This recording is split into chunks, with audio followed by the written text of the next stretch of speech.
Hey, guess what day it is? Tidbit Tuesday, or as Tim says, Taco Tuesday.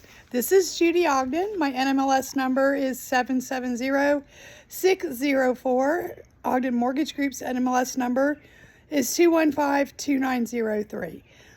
So today I think we're going to touch a little bit more in detail about EMD. EMD is earnest money deposit.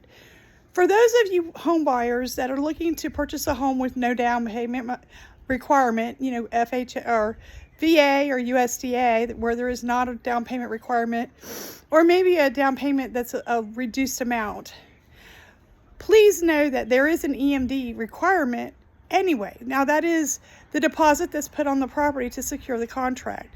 That shows that you have good faith and interest in the property and gets a seller, more motivation to accept your offer.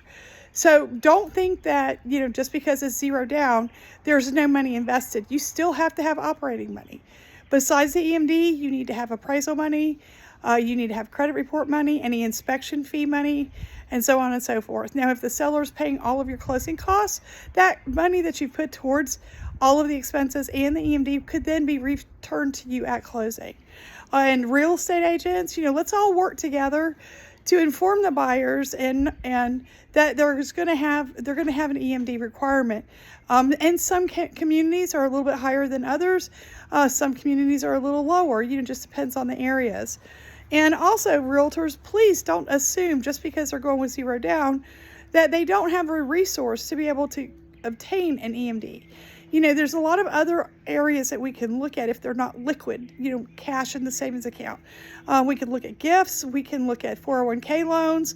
Maybe they're buying a home that they're selling another home that they could get a HELOC on. A lot of different ways that we can source, based on guidelines, additional EMD funds.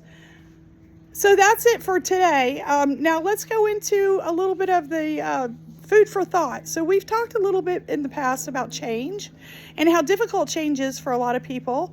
And, we did an exercise where we crossed our arms the opposite way and held it there and how uncomfortable that felt.